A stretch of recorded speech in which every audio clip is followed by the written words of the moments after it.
Etong mga anti-Marcos at mga DDS ano, abay panay. Panay ang ano, panay ang tuligsa dito daw sa ano, sa pagtanggap daw ng ano, ng ng ano ba, regalo ng duran-duran. Lintik na duran-duran na yan. Oo, ayaw na naman nilang umalis sa issue na yan. Masyado na naman nilang ano ha, masyado nilang ginagalingan ba? Ginagalingan yung kanilang ano, pambabatikos dahil kay Duran-Duran. Ay nako talaga na naman. Nakita nyo na, eto papaliwanag ko ha. Pansinin nyo yung mga yan. Yung pagtanggap daw di umano ni Pangulong Bongbong Marcos ng regalo ay kasalanan. Pagpalagay na natin kung may, sige, meron. O, tapos sinasabi nga nila, makukulong o mai-impeach ngayon, pwedeng impeach, pwedeng makulong pagka wala na saan sa kanyang posisyon. So, isasampa yung kaso ngayon o maaaring pagkawala na siya sa pwesto at maaari daw makulong si President Bongbong Marcos. Kasi ngayon may immunity pa. Alin? Ang Pangulo. Kaya hindi nila magagawa na maipakulong o masampan ng kaso. Bakit? Di wala nang gagawin. Ang Pangulo kundi umaten na lang ng ano, ng hearing ng kaso niya. Kung lahat kung po pwedeng idemanda ang Pangulo. 'Di ba? Wala nang gagawin ng Pangulo. Ang gagawin niyan, sa dami ng mga bitter, sa dami ng mga animal na tulad nila Digong, wala nang gagawin niyan kundi sampan ng kaso. Hindi na makakapagtrabaho Pangulo. Sa ganong issue ni Pangulong Bongbong Marcos, 'di ba? Na napaka, alam niyo, pwedeng palagpasin, ano? Pwedeng mga anuhin, 'di ba? Pwedeng yaan niyo na. Birthday naman, 'di ba? Kung ano pa man para gawin ng issue pa, 'di ba? Pero mga kababayan, sa ganong issue maingay sila. Maingay sila, napakinggan mo, parang mga tutubi. Parang mga lamok sa tenga ba, 'di ba? Ganon-ganon sila, oh. Pero pagdating sa kaso, sa issue ni Kibuloy, tahimik sila. Bakit gayon? Di nyo ba napansin? Biruin mo. Sa kaso ni Kibuloy, nag-iyot-iyot. Hindi lang basta iyot, kundi ano, mga bata, mga kababayan, ang mga ano, dinali ni Kibuloy. Pero, mga kababayan, pagdating daw sa ano, sana may nagregalo daw, di umano kay presidente.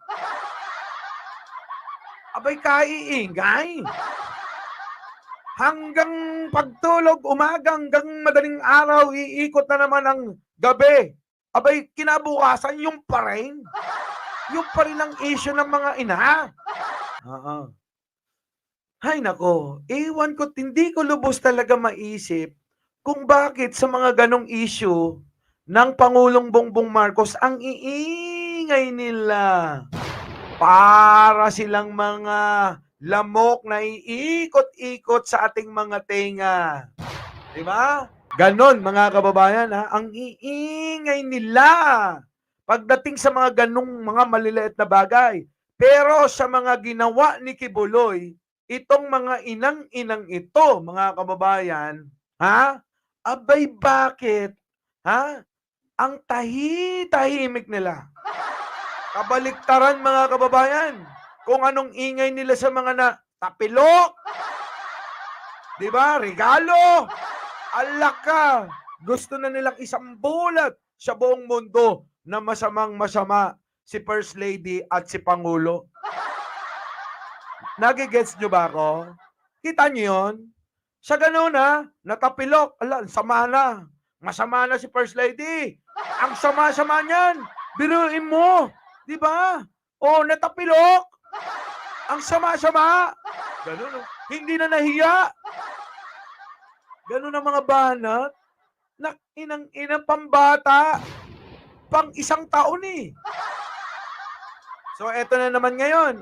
Rot Leon. Thank you naman. So eto na naman ngayon mga kababayan. Si PBBM meron daw nagregalo. Hala ka, ito na, pumutakti na sila. Iba si BBM, naku, may concert, ganyan, ganito. Putik na yan. Akala mo talaga mga ang sama-sama na ni Pangulo. Yung buong maghapon. Alba Per Elcano, thank you naman. Buong maghapon, mga kababayan, anong ginawa ng Pangulo? Ha? Nagpakain sa Malacanang, namigay ng mga ayuda, nagbigay ng mga kagamitan sa magsasaka, nagbigay ng lupa, nagbigay ng pera. Anak, ang dami. Hindi nila pinansin yun. Wala silang pakialam doon. Ang pakialam nila yung pagkakamali, mga kababayan, na hindi naman sila sigurado. O, kita nyo? Ngayon, eto pa mga kababayan, pakinggan ninyo. Ulitin ko ulit. Pagdating sa mga issue ng mga ng mga manyakis, mamamatay tao, at kabubuhan ni Sara sa Kongreso at Senado, tahimik ang mga puta. Tahimik mga kababayan. Oo. Abay, kitang-kita na ng mga Pilipino kung gaano katanga si Sara sa Kongreso. Abay, pinupuri pa nila. Ibang level talaga tong mga kaibigan natin at mahal na mahal nating DDS na pag-aaring kaluluwa ni Kibuloy. Sa kabila, tahimik sila sa mga ganyang bagay. Kay Kibuloy, may content sila, may comment sila. Wala. Meron. Pinagtatanggol nila. Di ba? Oh. Nakita nyo? Pinagtatanggol nila. So ngayon, dahil dyan, mga kababayan, may napanood akong isang abogado, Gerardo. Ha? O yan, si Roque, ayun, nagtatago. Pinagtatanggol nila. Sabi nila, ang galing-galing talaga ni Roque. Oo, nagtago, ang galing. Biruin mo, naisip daw ni Roque yun. Allah. Putang ina, palat yan. Sabi nila, pinagmamalaki nila. Ang galing talaga ni Atty. Roque, no? Alam niya talagang talagang makukontem siya, no? At pinagmamalaki nila. Ang galing, nagtago na. Inunahan na ni Roque magtago.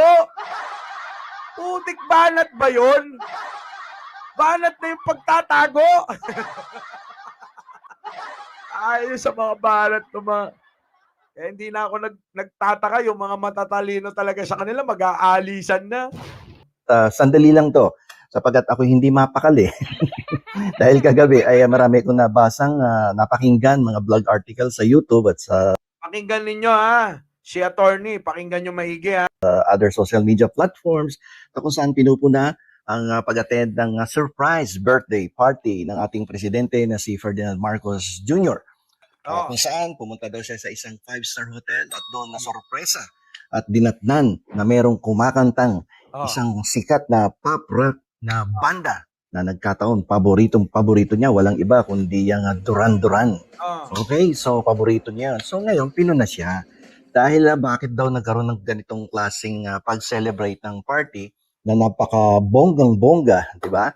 At ito daw ay pinagbabawal ng ating batas. So may mga abogado, may mga professor from UP na pumupuna kung saan ay ito daw ay malinaw na paglabag sa isang special law na Republic Act 3019.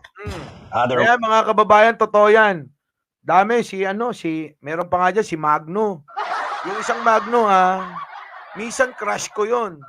Minsan hindi, oo. Kahit na mag-hurp, wala talaga. Daming mga nagko-komento. Yung mga, alam mo ng di ba? Jack TV, yung mga anti-Marcos ba? Beijing. Di ba? Huy. Edel Roelos. Pasok. Otherwise known as the Anti-Graft and Corrupt Practices Act. And other special laws, including the revised penal code. Ngayon ang tanong, ito bang pagpunta ni Presidente Marcos dun sa birthday party na wala naman siyang kaalam-alam ay maybe considered as a gift? Kasi yung pagbibigay wala daw kaalam-alam na pumunta sa isang surprise party para kay Pangulo, ha? Oh. ng regalo sa isang public official, particularly in this case, si Presidente, ay considered daw as a gift. Papasok yan sa krimen na bribery. Oh. At doon sa special law na Republic Act 3019, yung pagtanggap ng regalo ay violative of that Republic Act 3019. Ngayon, discuss natin. Pinagbabawal ba talaga yan? Siyempre, generally, pinagbabawal yan. Pero yung pinaka-important, yung pinaka-keyword dito sa pagpuna nila kay Presidente, yung salitang gift. Oh. Okay, yung presents, no? Yung bang pagpunta ng Presidente sa isang 5-star hotel. At siya ay pumunta doon because he was invited to attend a dinner and attend a concert. Isang lugar lang, umattend ng dinner. Pagpasok niya doon, narinig niya yung tugtugan at siya ay nasurpresa at ang kumakanta ay ang sikat na banda na Duran Duran. Oh, kita nyo mga kababayan? Oo, naku. Hindi ko ba ito pangkain? PBBM lang malakas. Boss Mike, alam ko, may charity project. Naku, yan. Di ko na nga binobroadcast. Si PBBM lang malakas eh. Ito ba, maano rin, malakas ang pangradar nito. Thank you po. Oo. Oh, eto na. Sige, tuloy natin. Na nagkataon ay kanyang paboritong banda. Oh. Ang tanong ngayon dito, liable ba? Yan ang gusto ko marinig at gusto nyo rin marinig. Liable ba si Pangulong Bongbong Marcos dito? Oo. Ay tiyang hindi atin to. Pandagdag daw. Pandagdag daw ito ha. Oo. Sige tuloy. Kala ko para sa akin eh. Sige tuloy. Presidente Marcos. Ngayon na ibibigay ko ang aking opinion tungkol dito sa batas na binabanggit ng mga abogado at mga profesor. O, kita nyo? Abogado versus abogado, mga kababayan, ha? Etong labanan, oo. From UP, na kung saan, bakit daw tumanggap? Ano yun, ha? Parang, para sa akin kasi, sa salitang kanto, susupalpalin ni Atty. Bueno, itong mga attorney taga-UP. Kita nyo, ha? Atty. Bueno, sige, bakit? Ng G4 presents ang presidente. Okay. So, ito ang aking opinion. Generally, attending a dinner or attending a concert or combine, attending a dinner and listening to music like this Duran Duran, umattend ng concert, ay these are not considered. These activities are not considered as a gift. Kita nyo? Hindi yung consider na gift yun. Yung umattend ka lang ng dinner, ng concert. Makinig, walang ganon. Kita nyo ha, dito tayo kay attorney, dito tayo ha.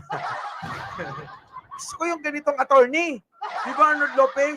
Ayoko ng mga attorney, mga anti-Marcos. Nililito tayo eh. Hindi pala makukonsider na gift yun kung umattend ka lang. Di ba? Di ba mga kababayan? So ang gusto nyo, talikuran yung surprise. Di ba? O nga, tatalikuran mo surprise gifts, tapos lalayasan niya, ganon. Di ba mga kababayan?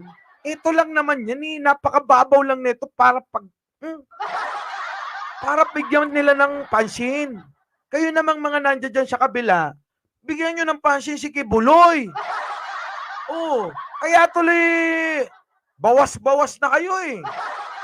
Magugulat kayo. Baka mamaya wala nang matira dyan. Baka ang matira dyan yung mga nagpapanggap na lang nakakampi nyo. Pero sa totoo lang, binenta na kayo. Alaka.